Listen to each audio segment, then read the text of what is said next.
अस्सलाम वालेकुम। आज के सेशन के अंदर हम लोग ये डिस्कस करेंगे कि ई कॉमर्स पे काम करने की सही स्ट्रेटजी क्या है। बहुत सारे स्टूडेंट सवाल पूछ रहे होते हैं, हमजा भाई हम जॉब छोड़ दें, पढ़ाई छोड़ दें, हमने किसी की सक्सेस स्टोरी देखी है, वो इतने लाख कमा रहा है, या हमने किसी ट्रेनर की वीडियो देखी है, उसने कहा ये कोर्स बाय कर लो, उससे इतने लाख बन जाएगा। एक फ्रेमवर्क है, वो मैं आपको बता देता हूँ। उसको फॉलो करेंगे, उसके हिसाब से फिर आप अपना डिसीजन लेंगे तो आप कभी नुकसान नहीं उठाएंगे। क्योंकि ई कॉमर्स आज आप जब काम शुरू करते हैं, आपका पैसा बनना शुरू होता है, तो वो आपको नहीं पता जो आज आप पैसा बना रहे हैं कल वो आपके लिए नुकसान में बदल जाए। ठीक है, तो उसके लिए कुछ कैलकुलेशंस का करना ज़रूरी है। अब अभी आप भूल जाएं कि आप ई कॉमर्स कर रहे हैं, आप जॉब कर रहे हैं, आप बिजनेस कर रहे हैं। अभी ये मैं एक फ्रेमवर्क आपको बता रहा हूँ, इसके हिसाब से सब कुछ क्लियर हो जाएगा। अभी आपको यहाँ पर आपकी एज आ गई 60 साल तक। अगर आप 20 साल के, यहाँ आप 20 से स्टार्ट करें, 40 के 40 से स्टार्ट करें। उसके बाद आपके मंथली एक्सपेंस आ गए। जो आपके मंथली एक्सपेंस है वो आप यहाँ पे लिखें। मैं लेट से अज्यूम कर रहा हूँ कि 1 लाख रुपए आपका मंथली एक्सपेंस है। ठीक है, एट द एज ऑफ 30।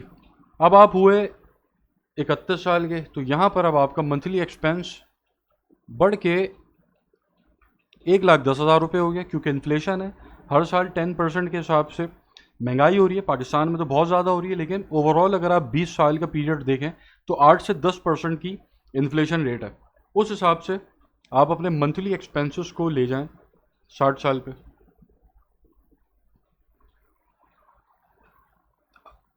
सही है। अब यहाँ पर अब आप ये देखें कि जो आपका मंथली एक्सपेंस 1 लाख रुपए था एट द एज ऑफ 30, वो आपका monthly expense at the age of 45 4,17,000 रुपये होगा। मतलब कि जो ज़िंदगी आप 30 साल की उम्र में 1 लाख रुपए खर्च कर कर जी पा रहे थे, वो सेम ज़िंदगी आपको जीने के लिए एट द एज ऑफ 45 4,17,000 रुपये खर्च करने पड़ेंगे। ठीक है, इन्फ्लेशन की वजह से। अच्छा, अब आप आ जाएं अदर एक्सपेंसेस पे। लेट से आपको एट द एज ऑफ 40 साल की उम्र में आपको अपने बच्चों की पढ़ाई के लिए पैसा चाहिए। यहाँ पे एक्स अमाउंट में एक लिख लेता हूँ, कुछ भी हो सकता है ये। फिर आपको एट द एज ऑफ 55 आपको अपने बच्चों की शादी के लिए पैसा चाहिए। एट द एज ऑफ 45 आपको शायद घर बनाना है, उसके लिए पैसा चाहिए। तो ये सारे आपके अदर एक्सपेंसेस आ गए जो आपकी ज़िंदगी में होने ही होने। और आपके मंथली एक्सपेंसेस हैं कि जो हर साल बढ़ेंगे ही बढ़ेंगे, इसके ऊपर आपका कोई काबू नहीं है। तो अब ये आपकी पूरी ज़िंदगी का सिस्टम आपके सामने आ गया एक शीट के ऊपर। अब यहाँ पर ज़रा आप कंपेयर करें कि इनकम वन जो है, मैं यहाँ पे इसको एज अ जॉब कंसिडर करता हूँ कि यहाँ पर जो जॉब वाले हैं उनकी इनकम आप यहाँ पे कंसिडर करें। चलें जी, आप 1 लाख रुपए कमा रहे हैं जॉब से। अब 1 लाख रुपए जो आप जॉब से कमा रहे हैं at the age of 30, monthly expense आपका 1 लाख है, तो आप जो कमा रहे हैं वो आपका एक्सपेंसेस के अंदर जा रहा है। ठीक है, अब एट द एज ऑफ 32 अगर आप जॉब कर रहे हैं तो आपको जो इंक्रीमेंट मिलता है वो तकरीबन 5 से 6% का है। तो अगर आप 5% के हिसाब से भी ग्रो करते हैं तो एट द एज ऑफ 40 साल की उम्र में आपकी तनख्वाह होगी तकरीबन 1.5 लाख रुपए होगी, 1,62,000 रुपये होगी। और जो आपके मंथली एक्सपेंसेस हैं वो होंगे 2,60,000 तकरीबन। तो आप ये देखें, अब डिफरेंस आ गया। अब जॉब के ऊपर अगर आपकी पोजीशन ऐसी पोजीशन नहीं है कि जहाँ पर तेज़ ग्रोथ मिले, तो वहाँ पर आप अल्टीमेटली जैसे जैसे टाइम आगे बढ़ता चला जाएगा आप गुर्बत की तरफ जाते चले जाएंगे।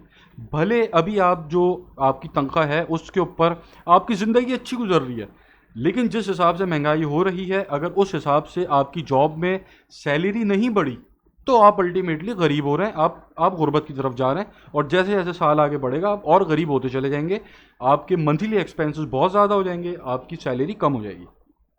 तो ये एक सिनेरियो हो गया जॉब का।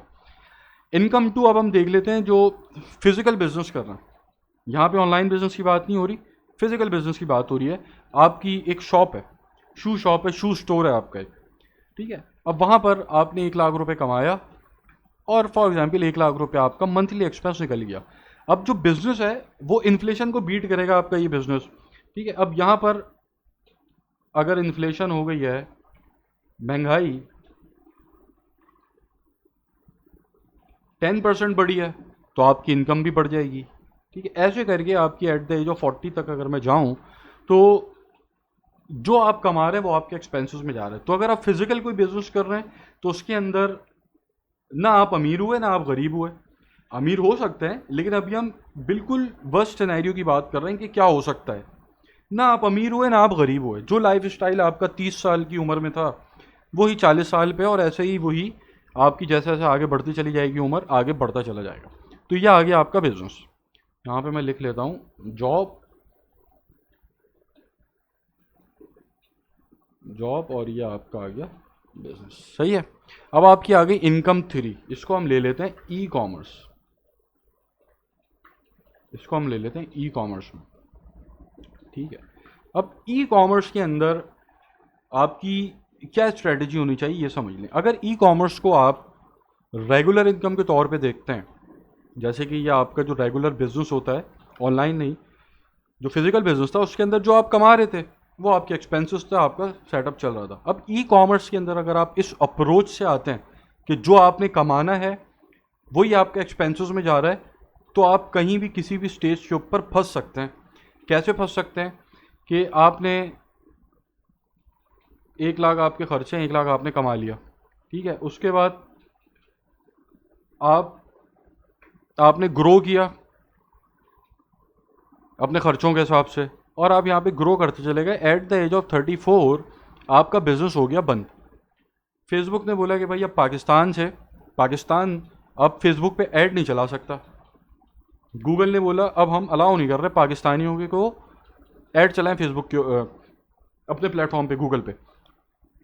तो अब आप कहाँ पे खड़े हैं?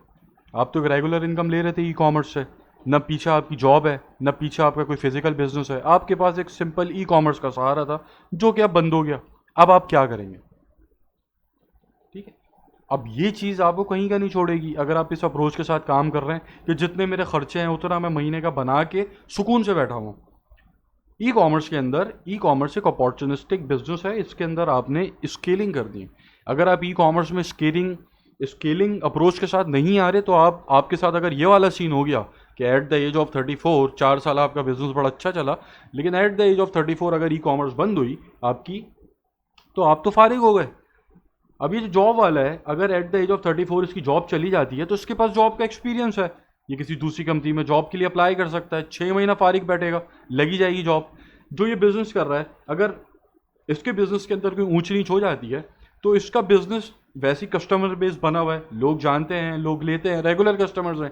आपका क्या होगा अगर एट द एज ऑफ 34 आपका ई कॉमर्स बंद हुआ? तो आपका क्या होगा? आपके पास तो आपका प्लेटफॉर्म चला गया पूरा जिसके ऊपर आप काम कर रहे थे। अब आप क्या करेंगे? तो अगर आप अभी ये देख रहे हैं कि मेरे लिए जो मैं महीने का खर्चा कर रहा हूँ, महीने के जो मेरे खर्चे हैं, और ई कॉमर्स से अगर आप उतना ही महीने का कमा रहे हैं, तो ये आप बहुत बड़ा अपने साथ नुकसान कर रहे हैं। अभी ये आपको फ़ायदा पहुंचाएगी ये चीज़, लेकिन आगे जाकर किसी भी स्टेज के ऊपर अगर आपके साथ कोई भी मिसहैप होता है तो आप फिर कहीं के नहीं होंगे। ठीक है, तो ई कॉमर्स पे काम करना है तो उसकी सही स्ट्रेटजी है स्केलिंग अप्रोच के साथ आना है कि आपने दिन के 100 ऑर्डर, 200, 300, 500 ऑर्डर लेने हैं, दिन के 500 पीस बेचने की आपने अप्रोच रखनी है। अब अगर आप ऐसी अप्रोच के साथ ई कॉमर्स में आते हैं तो अब यहाँ पे सर हम इसको थोड़ा सा और देख लेते हैं कि आप ई कॉमर्स में फर्स्ट ईयर चले, आपने 1 लाख कमाया, अगले साल आपने 5 लाख पे स्केल किया, उसके अगले साल आपने 10 लाख पे स्केल किया, ठीक है, उसके अगले साल आपने 12 लाख पे स्केल किया। इस मोड के साथ अगर आप ई कॉमर्स पे चलेंगे तो यहाँ पर जो पैसा आपका एक्स्ट्रा बन रहा है उसको आप री इन्वेस्ट करेंगे फिजिकल मोड में, फिजिकल बिजनेस में। अगर आप ऑनलाइन जूते बेच रहे हैं तो आप जो एक्स्ट्रा इतनी स्केलिंग के बाद पैसा कमा रहे हैं उससे आप अपना ब्रांड लॉन्च करेंगे पाकिस्तान में, फिजिकल उसको लॉन्च करेंगे किसी मॉल के अंदर, अपना आउटलेट खोलेंगे, अपना एक फिजिकल ब्रांड बनाएंगे, ताकि अगर ये ई कॉमर्स पे कुछ ऊंच नीच हो गई अल्लाह ना करे तो आपका ये पीछे बिजनेस खड़ा हुआ है कि जो आपको सहारा देगा, जो ये आपके मंथली एक्सपेंसेस है ना जो अगर होने ही होने, जो फिर ये इसको संभाल सके। तो ई कॉमर्स के अंदर आप इस अप्रोच के साथ आएँ तो आप ये जो अप्रोच है ये बिल्कुल सही अप्रोच है और ये एक सेफ अप्रोच है ई कॉमर्स की। ठीक है, और ऐसे ही अगर आप फ्रीलांसिंग की तरफ है तो फ्रीलांसिंग के अंदर आप कोशिश करें डिजिटल मार्केटिंग एजेंसी की तरफ जाएं, सिर्फ फ्रीलांसिंग के सहारे ना बैठें, क्योंकि वहाँ पर आप स्केलिंग कर सकते हैं, और अगर आप ई कॉमर्स में स्केलिंग नहीं कर रहे तो आप अपना नुकसान कर रहे हैं, जैसा मैंने बताया।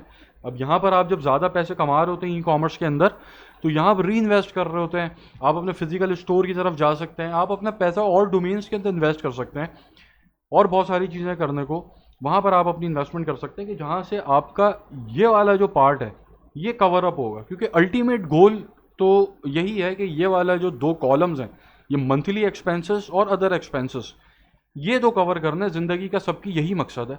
अब ये मकसद अगर आपकी जॉब से पूरा हो रहा है, आप जॉब करते रहें, अगर आपके बिजनेस से पूरा हो रहा है, फिजिकल बिजनेस से, तो आप ई कॉमर्स की तरफ ना आए, आपकी मर्जी। लेकिन अगर आप ई कॉमर्स की तरफ हैं तो ई कॉमर्स के अंदर जो मैंने आपको बताई है अप्रोच, इस अप्रोच के साथ आपको काम करना पड़ेगा, जब भी फिर आपके लिए ये चीज़ फ़ायदेमंद है।